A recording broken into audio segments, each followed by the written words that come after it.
going on, boys and girls? Today I'm going to talk to you all about the omega-3s. Stay tuned.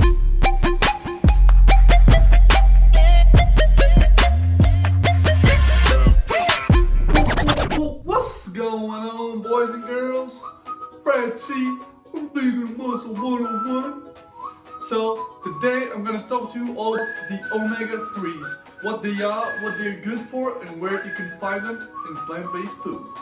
Let's start off with the basics. Omega-3s belongs in the fatty acids family, aka fats. In the fatty acids family, one of the sons is the polyunsaturated fats.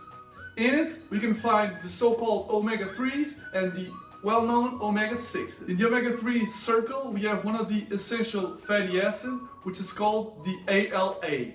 Why is it called essential? Because the body cannot produce itself, meaning it must take whatever it gets from the nutrients you put in your body. Apart from ALA, we have also DHA and EPA. Both of these components can be derived from the ALA. EPA has a conversion rate of 8% from ALA, and DHA has a conversion rate of 0.5%. We all know the benefits of omega-3s.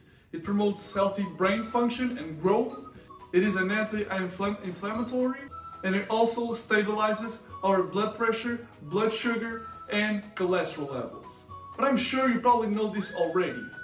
What we should strive for is the daily intake and the ratio optimal level regarding the omega-6s. Regarding this optimal intake, we have two standards, the European and the American. The European standard says we should strive for 2 grams of daily intake of ALAs. On the other hand, we have the American standard, which says that for men, we should strive for 1.6 grams of ALAs, and for women, 1.1 grams of ALAs. One important point to notice is that the European standard actually talks about the daily intake of DHAs, whereas the American one does not. What do the Europeans say? Well, you should take 250 milligrams of DHA. There's also something else we need to look out for, which is the optimal level intake of omega-6 to omega-3s. Some studies have concluded that we should not only strive for the recommended daily dose, but we also should look out for the ratio level between omega-6 and omega-3. In the beginning of times, the level of omega-6 to omega-3s used to be 1 to 1. Therefore, this should be the optimal level intake, meaning what you should strive for. However, ever since the 20th century, the ratio of omega-6 to omega-3s has been declining, where the omega-6 has a lot of ground, where the omega-3s does not. So what is the reasoning behind this optimal level? Omega-6 and omega-3s, they fight for the same enzyme, delta-6 desaturase. If the level of omega-6 greatly surpasses the level of omega-3s, that means delta-6 is being used for the omega-6 instead of the omega-3s. Why is this bad? Because there's only a certain level of delta-6, of the enzyme delta-6, that we can use, therefore we cannot take out the benefits of the omega-3s. And that's why we should strive for the optimal level of 1 to 1.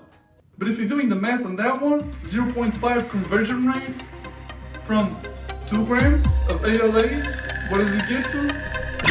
10 milligrams? That's nothing. The main sources of DHA are fish. But where do they get them from? As a matter of fact, the fish get their DHA from the microalgae. That is great news for the vegan community. We can take the DHA directly from the source, meaning these microalgae. You gotta get that DHA from somewhere.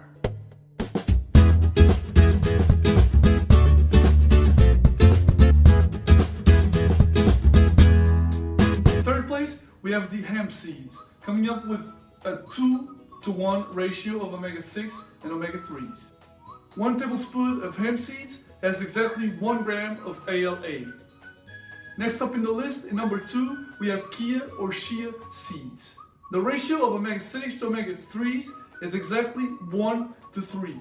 Therefore, it surpasses the optimal level, which is great in today's world. 1 tablespoon of it corresponds to exactly 2.5 grams of ALA, meaning 1 spoon of this thing is good for the entire daily dose.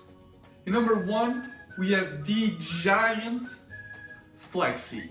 Their omega-6 to omega-3 ratio is exactly 1 to 4, the highest in the plant community. 1 tablespoon corresponds to exactly 1.6 grams of ALA. Once again, it hits up your recommended daily dose with just 1 tablespoon. Please keep in mind, guys, that it has to be grounded flax seeds. If it is not stirred, meaning grounded, so it's squashed up, it will go through your body without consuming the nutrients. One more thing, guys, flaxseed and flaxseed oil do not have the same nutrients in them, okay? Especially if you heat them. Grounded flaxseed, if you heat them, nothing happens. If you heat up flaxseed oil, almost all of the nutrients just go away. Thank you so much for watching, guys. It has been a blast to talk about omega-3s. Don't forget to like, share, subscribe, and also comment down below what you want me to talk about next. Stay tuned for next week.